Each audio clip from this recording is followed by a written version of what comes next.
shumë prej nesh mund të kenë përjetuar situata e ngjarje traumatike në jetë, por asnjëherë nuk kanë menduar të flasin me dikë apo të kërkojnë ndihmë. Por çfarë është trauma psikologjike dhe si mund t'i kapërcejmë pasojat që ajo le brenda nesh? Na ndiqni në programin e sotëm për të mësuar më shumë për këtë.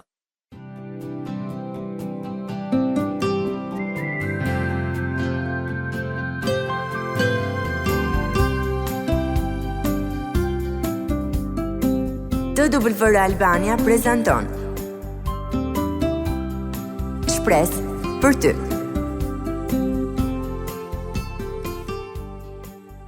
Përshëndetje mikesha të programit Shpresë për ty dhe faleminderit që jeni duke na ndjekur në këto momente.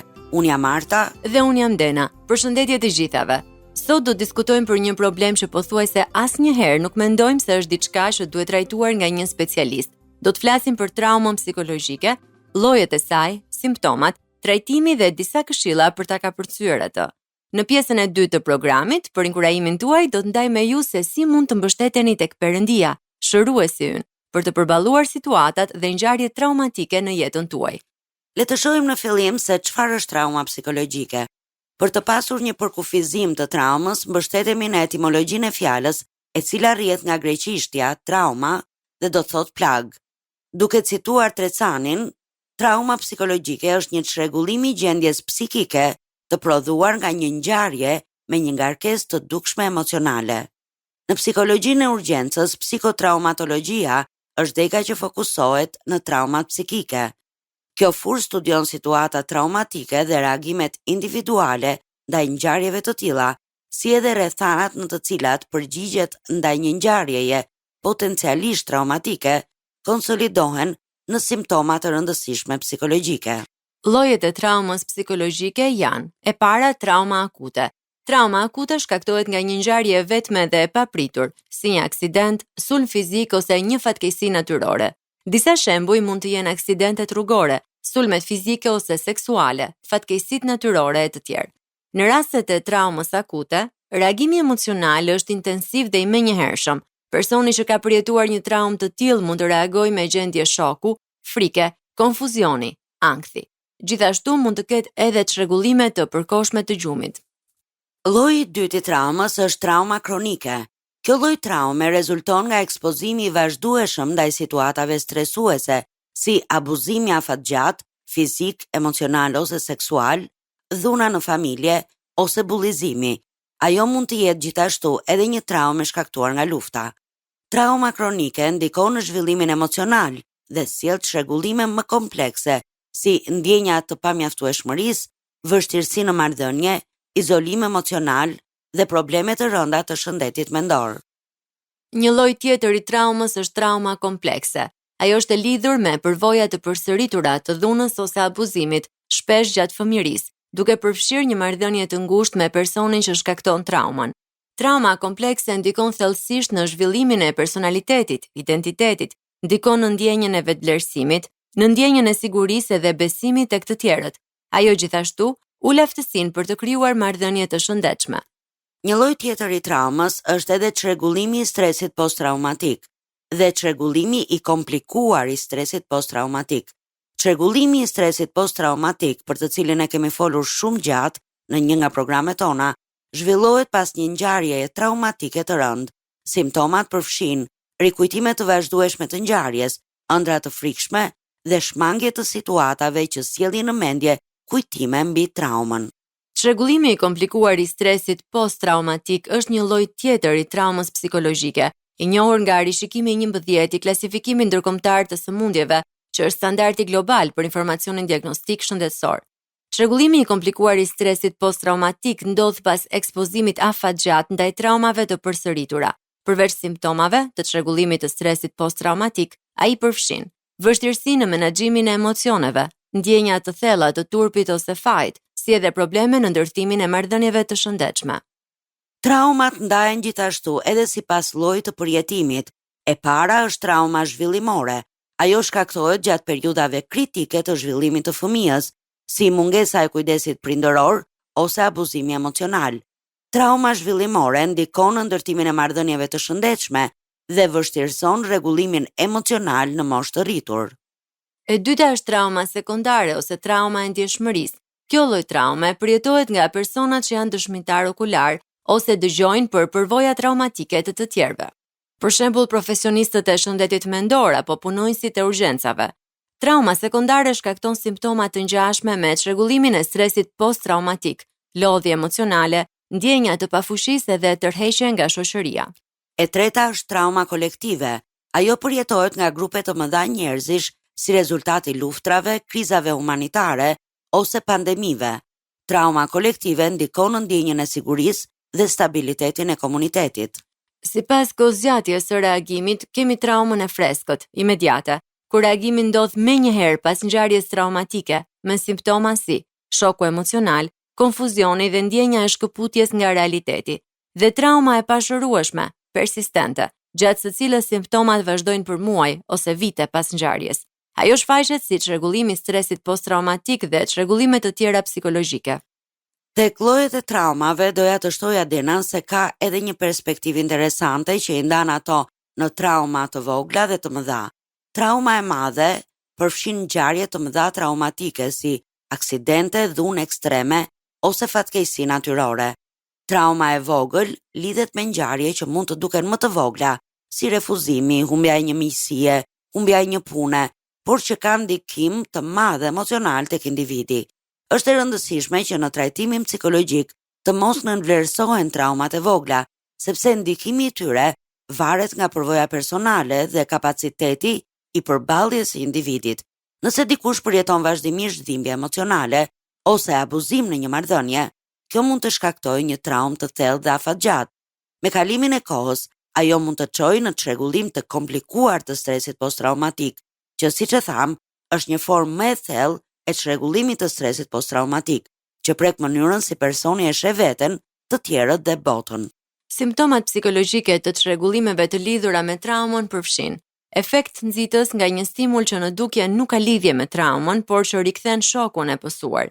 Mendime dhe kujtime të ngjarjes, sidomos kur ndesheni me një person, vend ose imazh që ju kujton ngjarjen. Ankth, hipervigjilencë ose vigjilencë të tepërt, që është një simptom mbrojtëse pasi trupi juaj po përpiqet t'ju mbajë të sigurt, duke ju bërë më të vetëdijshëm për rreziqet e mundshme. Simptomat të tjera psikologjike pas përjetimit të një traume janë shmangja e vendeve dhe situatave që lidhen me traumën, ndjenja e pasigurisë, pas një ngjarje traumatike, supozimet tona se bota është një vend i sigurt janë shkatruar në mënyrë të kuptueshme. Humori i ulët në vazhdimsi, ndjenjat e shkëputjes nga të tjerët që mund të çojnë në izolim social. Dëmi psikologjik i shkaktuar nga ngjarja traumatike në këto raste ka pasoja në jetën e përditshme dhe vën në rrezik marrëdhëniet, punën apo studimin, duke rrezikuar shëndetin mendor dhe fizik të individit. Nëse keni përjetuar një traumë pavarësisht llojit të saj, mund të jetë e dobishme të flisni me një psikolog që ofron mbështetje dhe do t'ju ndihmojë të kuptoni më mirë simptomat që po përjetoni. Trajtimi i traumës varet nga simptomat që po përjetoni si rezultat i saj. Ai mund të përfshijë psikoterapi, mjekim me ilaçe ose një kombinim të tyre. Trajtimet shpesh përqendrohen në adresimin e çdo gjendjeje të shëndetit mendor që rezulton nga trauma, si ankthi, depresioni ose çrregullimi i stresit post-traumatik. Askush nuk është imun ndaj traumave. Disa nga simptomat janë reagime të natyrshme të trurit dhe trupit ndaj përvojave të vështira, por nëse ato fillojnë të ndikojnë negativisht në jetën e përditshme, kërkimi i ndihmës nga një specialist është hapi më i rëndësishëm drejt shërimit. Ja disa këshilla për të përballuar traumat. E para, ushtrimi i rregullt fizik. Rivendosni ekuilibrin natyror të trupit duke djegur adrenalinën dhe duke çliruar endorfinën përmes aktiviteteve ritmike, siç janë ecja, vrapimi ose kërcimi. Përqendrohuni në ndjesitë e trupit gjatë stërvitjes. Praktikoni frymarrjen e thellë dhe të fokusuar për të qetësuar veten. E dyta, mos u izoloni. Lidhuni me njerëz të tjerë sepse kjo gjë ju ndihmon për të shëruar. Kjo nuk do të thotë domosdoshmërisht të diskutoni për traumën, por thjesht të qeni të angazhuar dhe i pranuar nga të tjerët ju ndihmon. E treta, plotësoni regjimin e gjumit. Mbani një orar të rregullt gjumi dhe synoni 7 deri në 9 orë në natë. E katërta, shmangni alkoolin dhe drogat. Këto mund të përkeqësojnë simptomat dhe të rrisin ndjenjat e depresionit dhe ankthit. E pesta, hani një dietë e ekuilibruar. Vaktet e rregullta ushqyese mund të stabilizojnë energjinë tuaj. Përfshini yndyrna omega-3 për të përmirësuar humorin. E 6. Ulni stresin. Përfshini në rutinën tuaj teknikat e relaksimit si meditimin ose frymarrjen e thellë. Angazhohuni në aktivitete që ju sjellin gëzim.